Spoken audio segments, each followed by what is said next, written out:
So we will see them one by one. We will see what is accuracy assessment, what are various matrix that we can compute from the accuracy assessment, and then we will go to the definition of change detection, considerations before implementing change detection, the various change detection techniques, and some case studies related to change detection.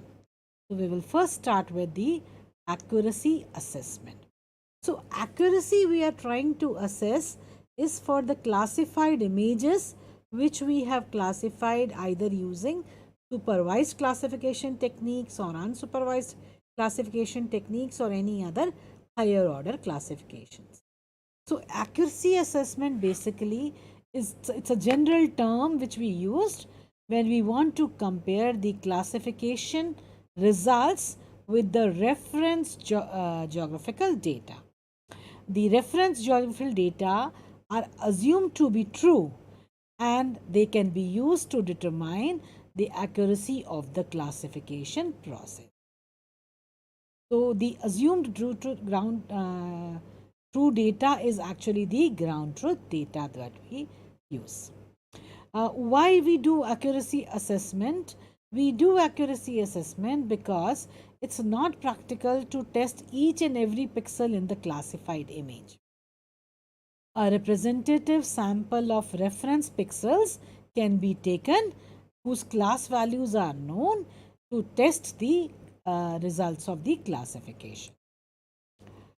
So, to test the classification accuracy, we can go in the field and observe the actual land cover class at that sample of locations which we have tried to compute and compare them to the classified results, to the land classification it was assigned in the thematic map. That means we select a number of points and we go to the ground and those points and collect the actual land use class, land use or land cover class at that location and compare it to the classified result. Then after we have done this for a number of points that under consideration, there are number of ways to quantitatively express the amount of agreement between this reference class or ground truth class and the remote sensing derived classes. So, we are comparing two set of classes, the reference classes against the remote sensing derived classes. So, one way to do is to construct a matrix called as confusion matrix or error matrix, right, which is basically a square matrix. That means it's a row by column table with as many rows as columns. That means a square matrix. Now, each row of table, it is containing the information about the remote sensing derived classes, and the column displays the reference ground truth information, right? So that is there in the error matrix. So this is the example of an error matrix where the rows represent the classified classes. That means the remote sensing derived classification results, and the columns represent the reference data or the ground truth data which we go into the field and collect these reference data. So that is what it's written here. The class label of the truth sample point derived from data collected that is assumed to be true. That means the ground truth. And map labels or basically the classification results, the category label or the class label of the same sample point derived from the satellite based image classification. That means in simple terms, the rows represents the classified data, the columns represent the reference data or ground truth data or field data. In this table, the diagonal elements represent the number of correctly classified pixels. That means whatever is the class classified in the classified image, same class was observed in the ground truth while visiting the field. So Diagonal elements represent correctly classified pixels both in the satellite image as well as in the reference. The off diagonal elements of this matrix are called as errors. One is error of omission, the other is error of commission. So from this matrix, from this error matrix, we can compute different representations of accuracy. They are overall accuracy, that means overall accuracy of classification or mapping, the user accuracy, or the producer accuracy. The user accuracy is computed by the before user accuracy. Let's see how the overall accuracy is computed. Since the diagonal elements represent the correctly classified pixels, so the overall accuracy is computed by the taking the number of correctly classified pixels, that means sum of the major diagonal divided by the total number of pixels in the used for sampling. So that is overall accuracy. The sum of diagonal elements, like for example in this particular table, the correctly classified pixels are 25 for corn category, 50 for soybean category, 60 for forest, and some 100 other pixels are there which have been correctly classified. So they are added together, 25 plus 50 plus 60 plus, right? And the total number of pixels are 284 used in the sample. So that sum of diagonals divided by total number of pixels, when expressed as a percentage, the result was 82.7%. So this means that the overall accuracy is 83%. So if we can say that the classification results are 83% accurate, that does not necessarily mean that each class has 83% success rate. The success rate or the classification accuracy for each class is different and not 83. 83 is an overall accuracy. Accuracy of each class may vary and it will not be same as the overall accuracy. So this is the first quantitative measure that we can compute from the error matrix. The second measure which we can compute from the error matrix is producer accuracy. So producer accuracy, as the name suggests, the producer of the classification. That means how each land use class has been correctly classified. So producer accuracy is measure of how much of the land cover class in each class was correctly classified. So it is found the producer accuracy is computed for each class separately. It is computed by dividing the number of correctly classified pixel in a particular class divided by total number of pixels in the reference, that means ground truth, in that class.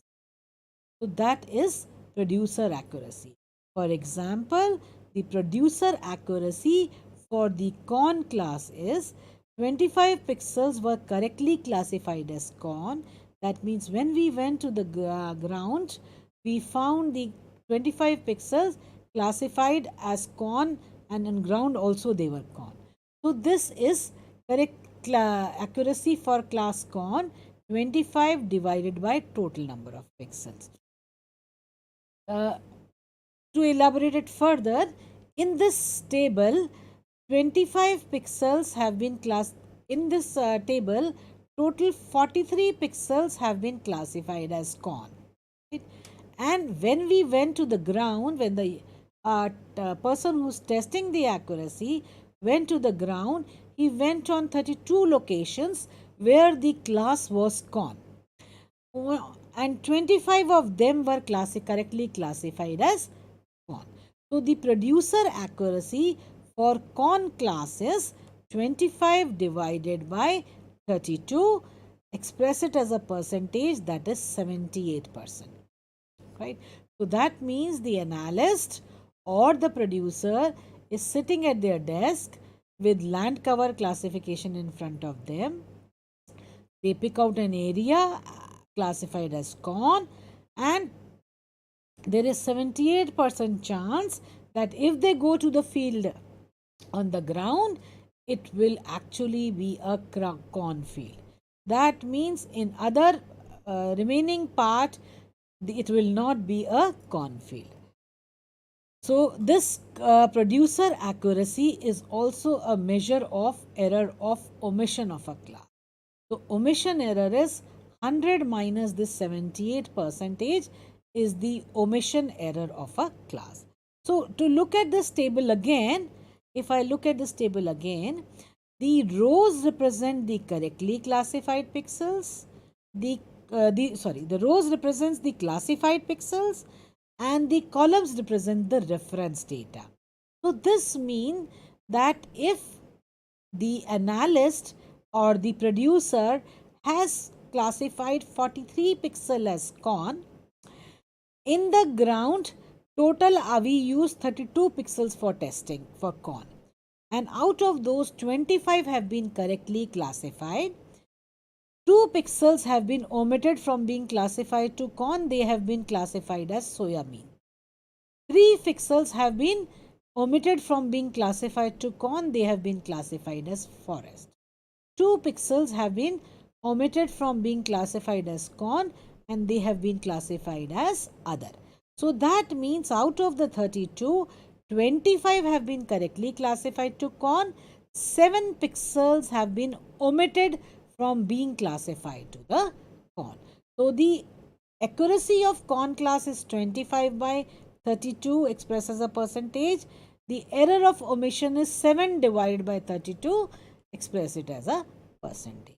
So this is producer accuracy and omission error, and similarly we can calculate the accuracy of class soya bean. Class soya bean is 50 pixels which are correctly classified. That divided by 61 will give me the accuracy of the soya bean. The forest 60 pixels have been correctly classified. That divided by 78 will give me the accuracy of the class forest, and so on. So in the previous slide we had seen the overall accuracy. The overall accuracy for this example was 82, and we can see now the producer accuracy of each class is different. Producer accuracy of each class is different and not equivalent to 83% as the overall accuracy. Next, coming to the user accuracy. User accuracy of a class is a user who's interested in using this classification results.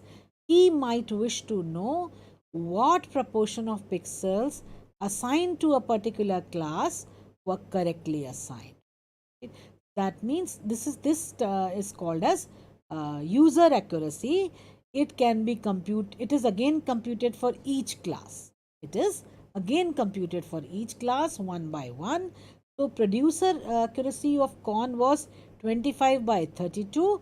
The user accuracy of corn is the correctly classified corn pixels divided by the total pixels that were classified in corn, that is 43. So 25 divided by 43 will give me the user accuracy of a corn. That is, the user accuracy of this corn class is only 58%. Or in other words, you can also say this is the reliability of a class. So reliability is only 58%.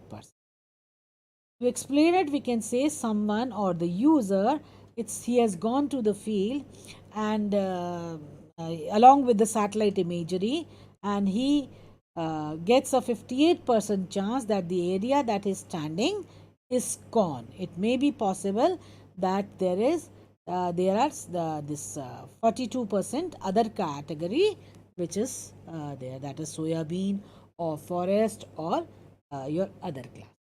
So the reliability of this class is only 58, and this is also a measure of error of commission. How error of commission? because here 43 pixels were classified by analyst as your correctly classified as your con pixels. Only 25 of them actually were con on the ground. The other 18 pixels were wrongly committed to the con. 5 pixels have been committed to the 5 plus 10 plus 3. These 18 pixels which have been committed to the con, actually on ground 5 of them were soybean, 10 of them were forest, and 3 were the other. That means these 18 pixels were wrongly committed to the class con. This is a measure of error of commission. As contrast to the producer accuracy, where these the 2 plus 3 plus 2 pixels were omitted from being classified as con, they have been committed to the other class. So this is error of omission, and here this is error of commission, and diagonals are your correctly classified class pixel. So we are seeing that when we are computing these matrices from this error matrix, we are computing the overall accuracy, which is very biased on the diagonal elements, that is correctly classified class pixels divided by total number of pixels. The user accuracy is correctly classified pixel divided by row total, that is total possible classifications. Producer accuracy is correctly classified class pixel divided by column total, that means total ground pixels. So in these three matrices, the numerator is always the correctly classified pixels, and the errors are not taken into the account. The accuracies are not taking into the account the errors of commission or omission. So then we require a matrix which will compute the both the which will include both the correctly classified pixels as well as the errors, and that matrix is called as kappa. That computation is called as kappa. It is denoted as a hat over the k, so it is also called as k hat, and it is called as coefficient of agreement. It is a coefficient which is a coefficient of agreement. So how do we define coefficient of agreement? Coefficient of agreement, it is a measure of difference between actual agreement between the reference data and an automated classifier and the chance agreement between the reference data and a random classifier. I repeat, it is the difference, first of all, difference between actual agreement between the reference data and an automated classifier, and the difference is with chance agreement between the reference data and a random class. So what it means? This means the first term we are saying is observed accuracy, which is basically okay, first let me explain the chance agreement.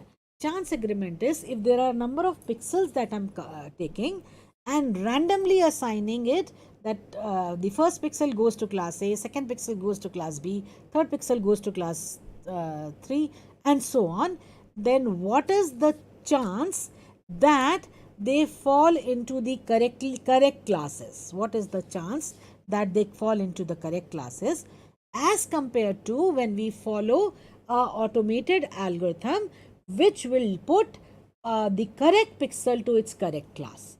So this is the difference between the actual agreement if the pixel was classified by an automated classifier and the random agreement between the reference and the random classifier. So it is observed accuracy minus chance agreement, 1 minus chance agreement divided by 1 minus chance agreement. So it reflects the difference between actual agreement and the agreement expected simply by random choice. Okay. So if I get this value as 0.85, that means the 85% better agreement than by chance alone. If I am just simply assigning it randomly, So 85% it is the observed accuracy is to the automated classifier than by simply chance. Right. So true agreement will approach towards 1, and if there is a kappa of 0, that means simple random classification. It's random assignment of pixel. So kappa of 0 is bad, kappa towards 1 is very good. So we can compute this value again from the same error matrix. Now my error matrix is a square matrix with R rows and R columns, right? So then in this kappa, the n determines the number of pixels in the error matrix. Like in the previous example, my n is 284. N is the total number of pixels used for checking the accuracy. So in kappa, when I'm taking n, n is the total number of pixels in the matrix. Now A is the sum of the R diagonal elements, where A is the sum of the R diagonal elements. That means simply the sum of these diagonal elements. 25 plus 50 plus 60 plus 100. So that is A in this. And B is the sum of the R products. That means for each class, its row total multiplied by the column total and then added for all the classes. So that means B in this equation will be the 43 into 32. That means the row total multiplied by column total. Added to 63 into 61. Added to 72 into 78. Added to 106 into 11. So this is the formula for kappa n a minus b divided by n square minus. So with this we get a kappa. If it's towards 0, it is a random assignment, and if it's towards 1, it is very good. So generally a kappa more than 0.85 is considered better agreement than by chance. So this covers our accuracy assessment. Now we can go to our second topic, which is change detection. So change detection is basically, as the name suggests, detecting the changes in the state, in the person, right? So detecting the changes between an object or a phenomena by observing it at 2 times. So we can say it is process of identifying the differences in state of an object or phenomena by observing it at different times. Like for example, it's generally termed as before and after images. Like for example, for Dehradun, I am showing the photograph of a clock tower of Dehradun long ago and the current state of the clock tower photograph. Similarly, the Forest Research Institute at Dehradun, how it looks now and what it was there earlier.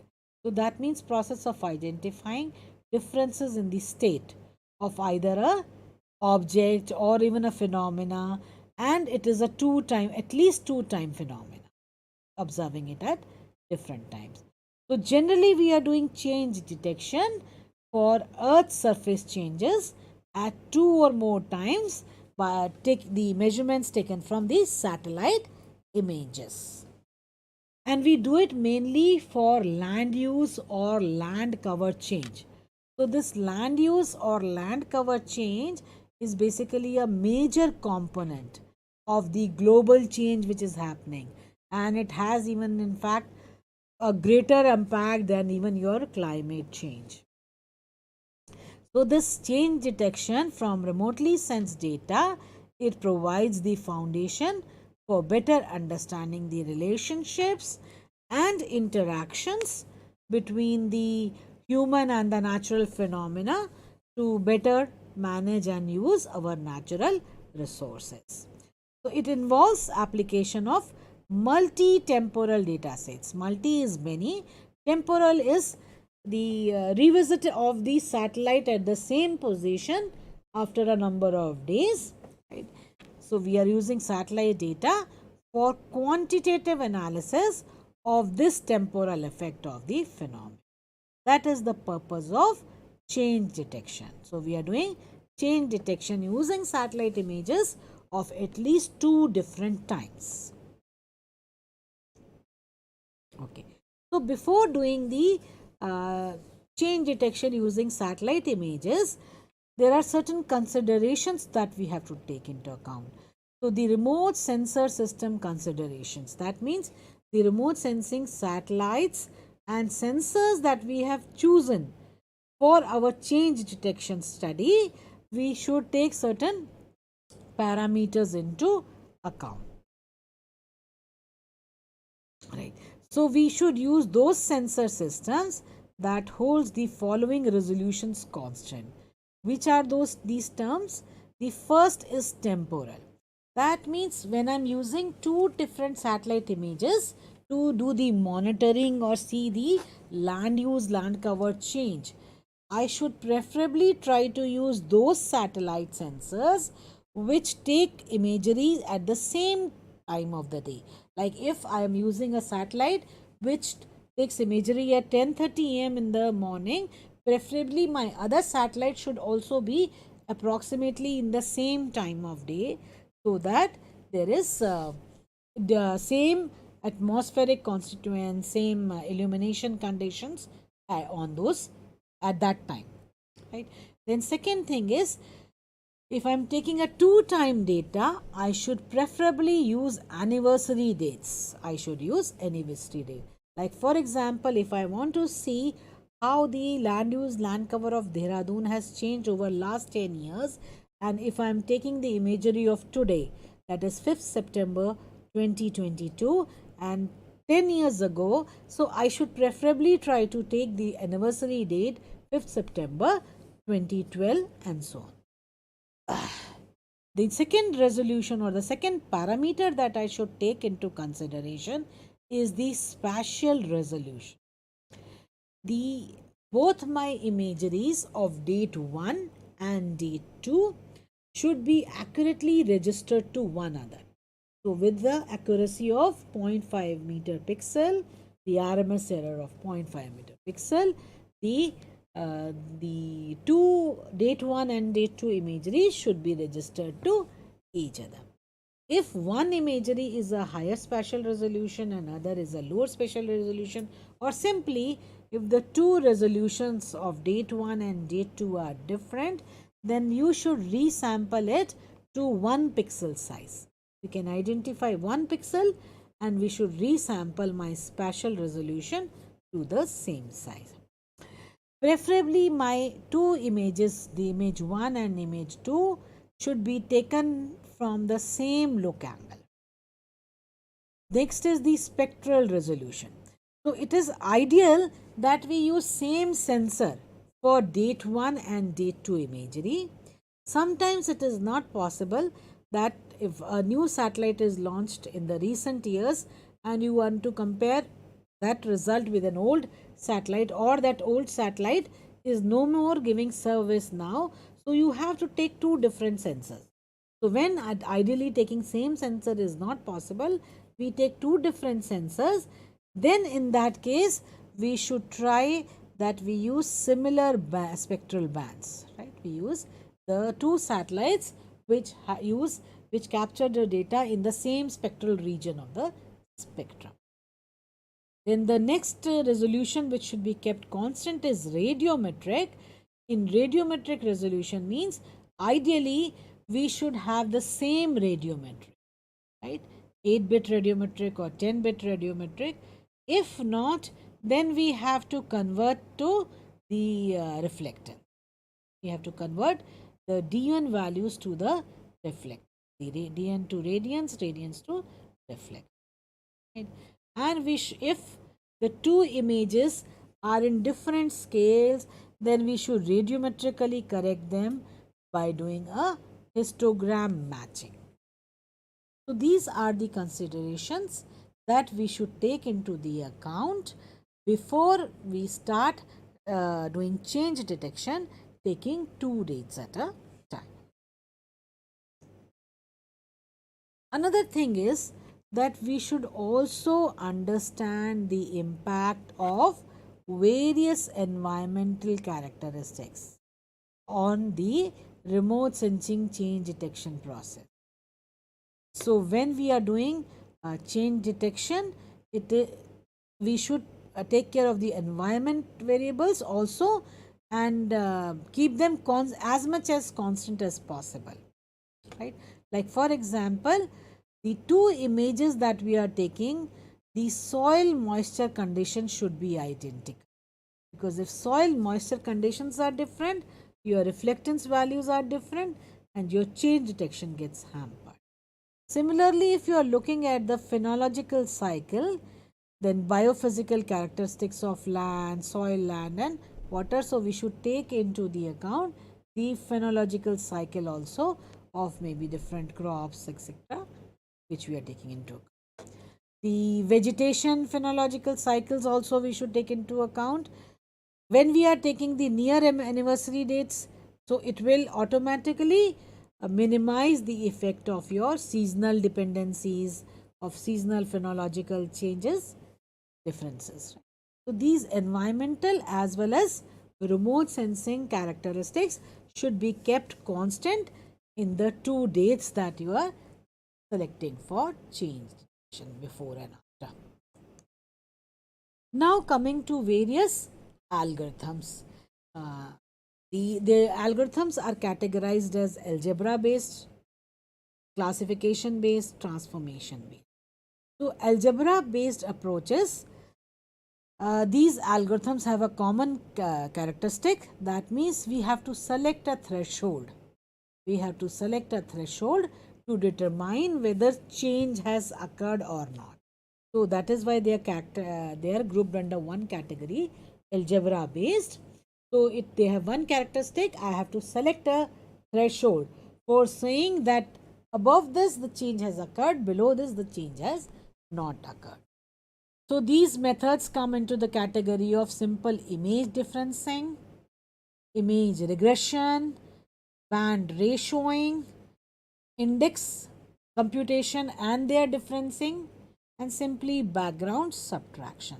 So number of methods in which are mainly similar, and we need a threshold to determine whether the change has occurred or not. These method, another drawback is that the advantage is that these methods are simple, straightforward, easy to compute and interpret. But disadvantages, they cannot tell me the matrix of change.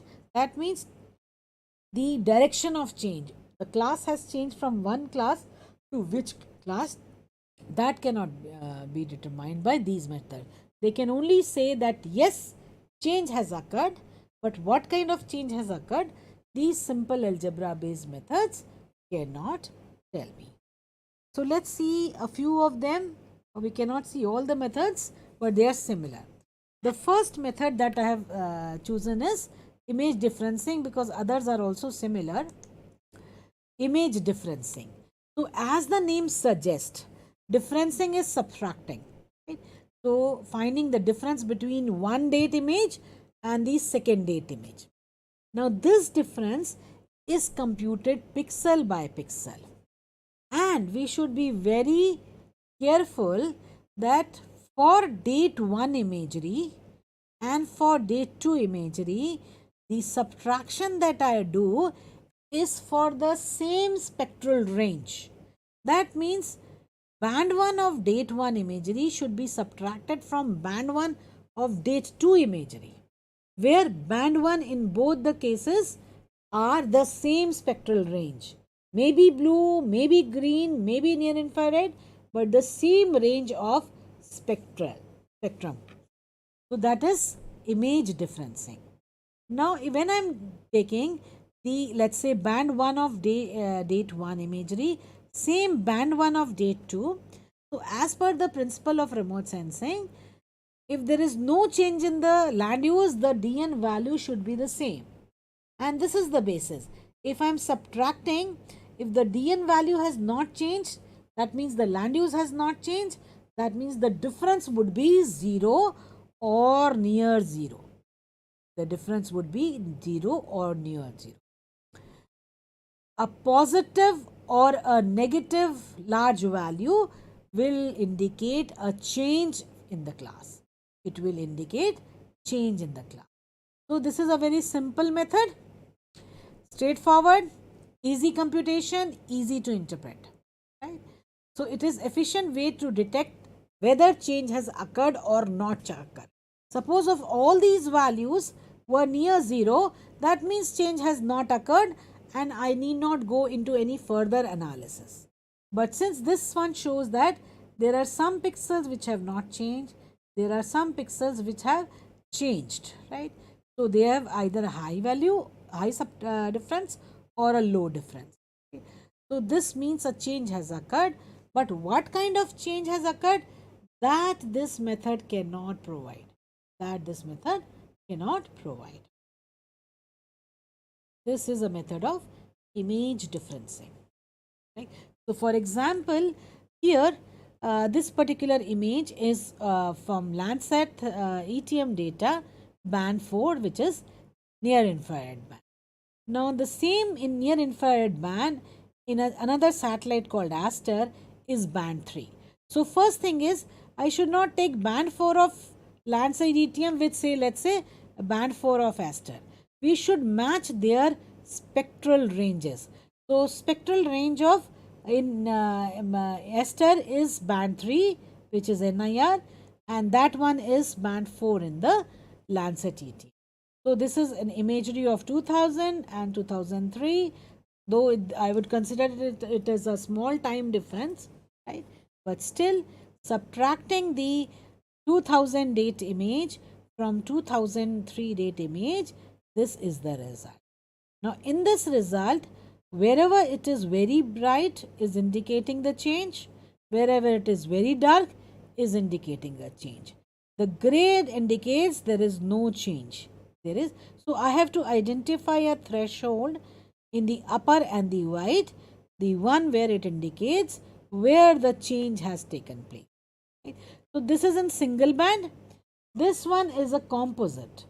In this, the differencing is in the composite, and then we can find out the changes where along the coast or the river boundary the change has taken place. This is the first and the simple method of change detection. The second method of change detection could be generating the indices. Right? So in image enhancement, you must have seen various kind of vegetation index which can be computed, NDVI, that is infrared minus red divided by infrared plus red. So similar indices can be computed for water bodies, for built-ups, for snow, and then these indices for date 1 can be subtracted from the date 2. So the concept would be same, that if there is a change, excuse me, so if there is a change in the land use land cover, the index would also reflect that, and subtracting the indices, applying a threshold, you can determine whether the change has occurred or not. Band ratioing also is similar to your indices. Is similar to your differencing. In differencing, you are actually subtracting one date from another. In band ratioing, you are taking a division of the same band at two different dates, right? So we calculate the ratio of registered images of 2 days, band by band, pixel by pixel, right? So like NIR band, pixel 1 divided by NIR band of date 2, pixel 1. So this way, this method is there, and band ratioing, it will reduce the impact of differential illumination, of topography, right? And the ratio values which are near 1, they will indicate no change, because if in 2 dates the DN values are same, if you are dividing them one by one another, the ratio will remain 1. A very high ratio and a very low ratio will indicate change. Values less than 1, values more than 1 would indicate a change which has occurred. Then the most commonly used method of change detection is post classification method, because in the algebra methods cannot tell you the direction of change. They are only telling you that yes, changes have occurred between date 1 and date 2, but which category has gone to which category, that means, for example, if agriculture area has been converted to urban, or if the forest area has been converted into agriculture, that direction of change cannot be judged by the algebra method. So then for them the most used class method is post classification method or delta classification method. So we take date 1 imagery and we take date 2 imagery and separately classify them. We classify date 1 imagery with the same land use land cover classification scheme, and the same land use land cover classification scheme we use and classify the date 2 imagery. Then we can compare on a pixel by pixel basis whether in date 1 the class is forest and in date 2 also the class is forest for that pixel or not. If in date 2 the class has become agriculture, that means you can find the direction of the change. So this is classification. So if you remember in the initial slides, we were taking certain considerations that we had to convert. If the radiometry of the two images was not same, we have to do either histogram matching or the radiometric calibration or convert them to reflectance. So if we are doing a classification method, we need not do the strict radiometric classification. So, but we have to stick to a same classification scheme. So this type of advantages, that this type will tell me the direction of change. That means from this class it has changed to this class. That information is there, right?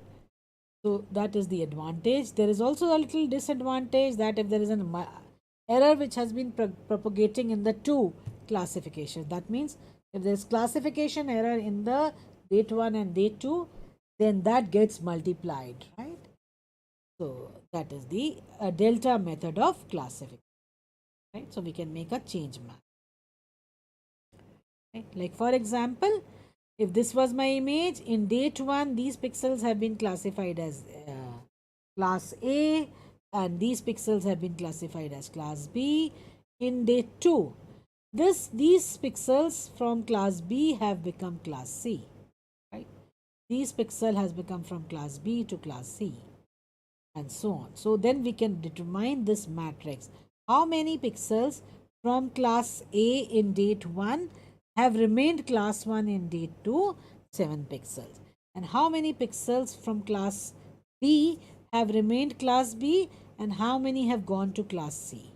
Similarly, how many pixels from class C they have gone to class B and vice versa. So this matrix can be computed and where the change has taken place, that can be seen. So this is an example on the image, taking individual images and classifying them on the two different images. Like for example, this is 1982 and 1988 for two different areas. Classify them using the same classification scheme. That means if red means a developed land here, in all the four images it means the same developed land. So if we have done classification, then we can see where all the changes are taking place and which class has gone to which class. Like for example, how many of the developed or exposed land pixels, how many pixels have changed to another class, right? So this is a post classification accuracy classification change detection method, which is very commonly used. So based on these methods, few case studies have been carried out. There are a large number of case studies, only few have been taken as a sample to demonstrate. Like this is a case study for land use land cover change detection and also prediction in the part of Sri Lanka, which was done by a Sri Lankan student. IRS. Uh, the objective were first land use land cover mapping in this Mannar district, and then change detection, and then change modeling or forecasting how the land use land cover would change in subsequent dates.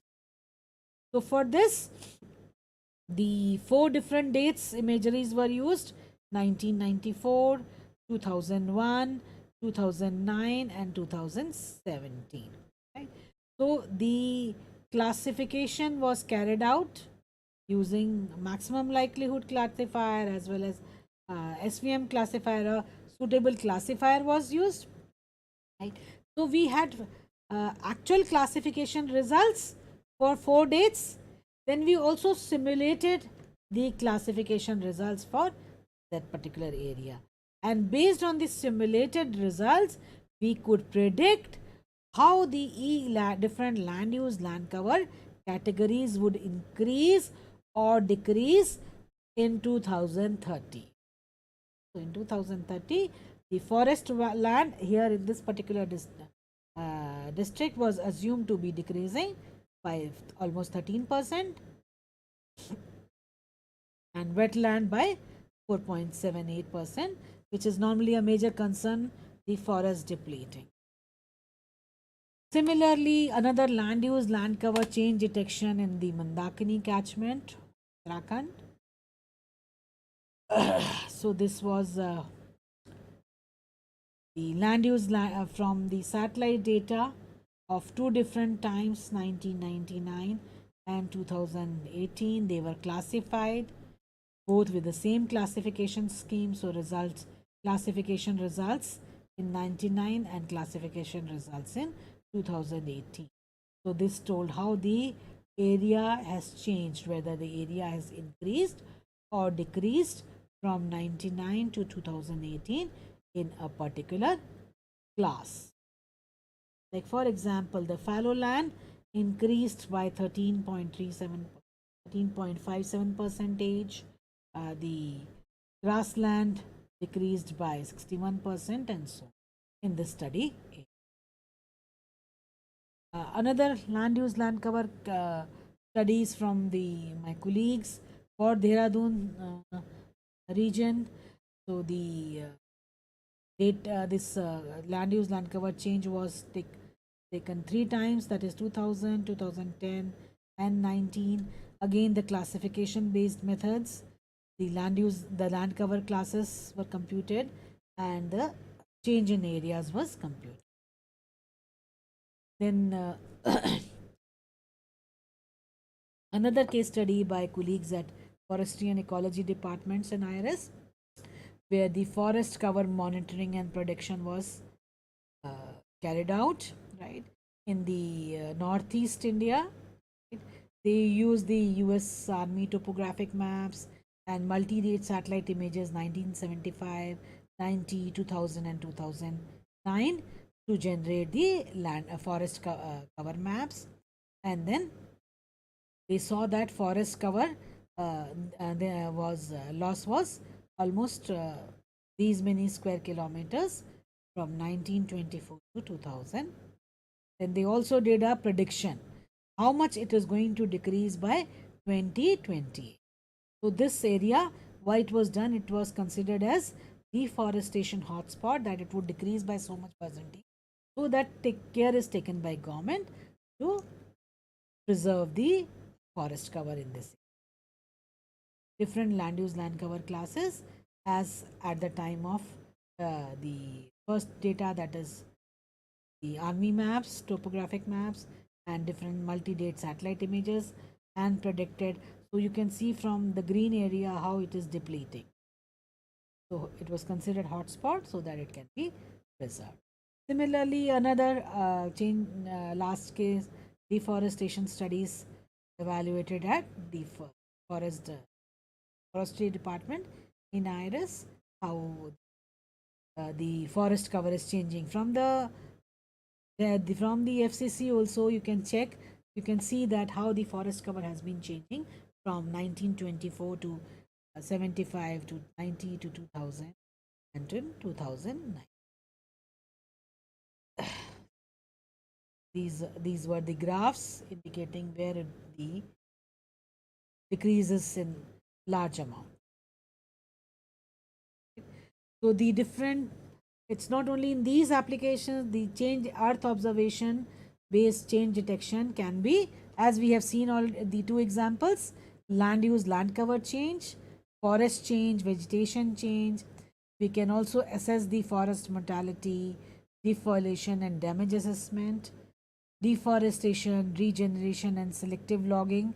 These are different applications of the change detection. Wetland, how wetland is changing.